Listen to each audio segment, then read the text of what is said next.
Aminareo any ariavana ny fahasoavana sy ny fiadanana avy amin'ilay Andriamanitra ray sy Jesoa Kristy Tompontsika. Amen. Ateraky ny rano sy ny fanahy. Ateraky ny rano sy ny fanahy hitantsika ato amin'ny mofinainantsika anio. Jaona 7:1 hatramin'ny 9. Ateraky ny rano sy ny fanahy.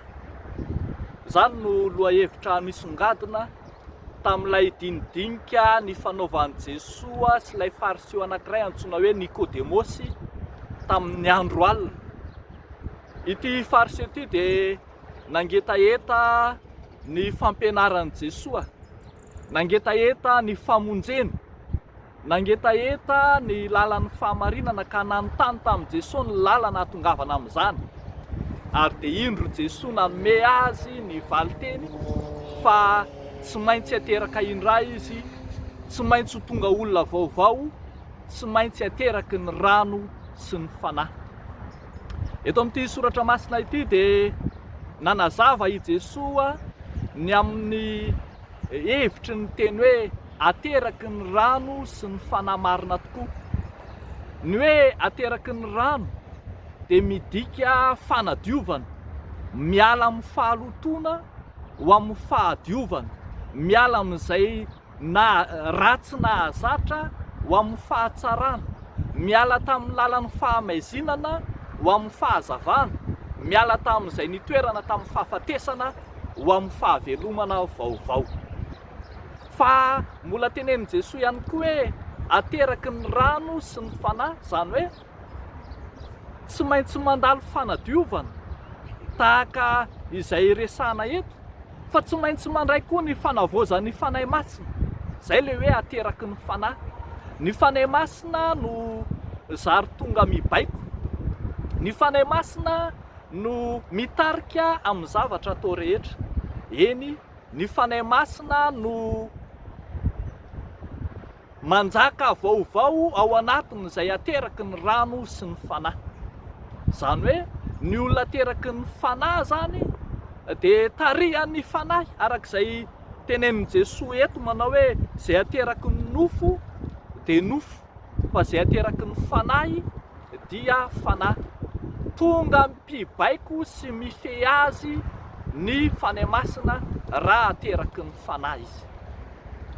Zany hoe zany, raha azavaina tsara amintsika kristianina, amintsika mpino, ny antsoina hoe ateraky ny rano sy ny fanahy dia fiara-miasa eo amin'ny batisan'i Jaona mpanao batisa, ilay antsoina hoe koa batisan'ny fibebahana an-daniny, sy ny batisan'i Jesosy Kristy, ilay antsoina hoe batisan'ny fanahy masina. Zany hoe tsy afa-misaraka na oviana ny batisan'i Jaona sy ny batisan'i Jesosy Kristy. Tsy maintsy izay mandalo amin'ny fibebahana na ny fanadiovana na ny fiekena ny ota no hamasinina amin'ny alalan'ny fanahy masina. Mety misy fotoana efa hitantsika any amin'ny bokin'ny Asan'ny Apôstôly any zany, mety misy fotoana tsy voatery miaraka eo eo, fa tsy maintsy miara-mandeha kosa nefany ny batisan'ny fanadiovana na ny batisan'ny fibebahana, ny fiekena ny eloka sy ny batisan'ny fanahy masina izay andraisan'i Jesosy Kristy atsika ho isan'ny mpino. Miara-dalàna mandrakariva zany ny batisan'ny rano sy ny batisan'ny fanahy, na ny fanadiovana, ny fiekena eloka, ny fibebahana sy ny batisan'i Jesosy Kristy. Misy fotoana mety hoe mandalo fibebahana ny olona dia atao batisan'ny fanahy masina, na natao batisan'ny fanahy masina dia nandalo ny fibebahana, tsy adintsika hevitra lalina zany. Fa ny zava-dehibe eto amin'ity soratra masina ity dia ny hoe ny olona mandray ny fiainana vaovao dia tsy maintsy atao batisan'ny rano sy ny fanahy, tsy maintsy ateraky ny rano sy ny fanahy. Arak'izany, fampiarana ho antsika mpino zany dia ny hoe tsy afaka mialokaloka fotsiny ao ambadiky ny batisan'ny fanahy masina, ny fiziriziritsika tsy hiala amin'ny fahotana, na ny fiziriziritsika tsy hiova handray ny fiainana vaovao izay omen'ny Tompo ho antsika.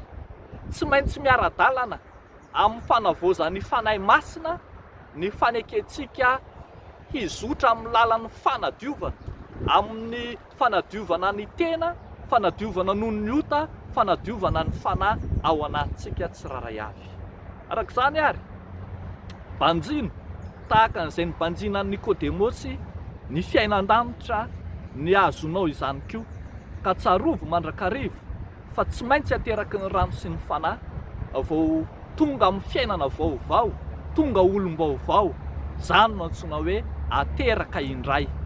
Dia engane ny kristianina tsiraray avy zay efa natao batisa amin'ny fanemasina, andray ny batisa amin'ny fanadiovana, zay efa natao batisa amin'ny fanadiovana, andray ny batisa ny fanemasina, dia ho ateraky ny rano sy fanahy izy ka ho tonga olom-baovao marina tokoa. Dia ho n'Andriamanitra ireriany ny voninahitra, ho amintsika kosa riavana izany tenin'Andriamanitra izany. Amen. Hivavaka isika. Andriamanitra rainay amin'ny alalan'i Jesosy Kristy zokinay ianao, ilay Andriamanitra nahatonga anay olom-baovao, araka ny teninao manao hoe raha misy olona ao amin'i Kristy dia olom-baovao izy, efa lasa ny zavatra taloha, indreo tonga vaovao ireo. Ankehitriny Andriamanitra, izay rehetra norenesinay, hiatra aminay, ho ampiarinay ary hijoroanay vavolombelonao marina tokoa. Apetrakay aminao ary izao herinandro vaovao diavinay izao. Apetrakay aminao ny fiainan'ny fiangonana sy ny mpino rehetra ao aminy. Apetrakay aminao ny asa mandraranay, ny adidy aman'andraikitray. Apetrakay aminao ny fianaran'ny mpianatra, ny asa ho an'ny mpiasa, ny fikirakirana sy ny fikarakarana samihafa. Dia amin'ny anaran'i Jesosy Kristy Tompo mahavonjy no anaovanay sy angatanay izany vavaka izany. Amen.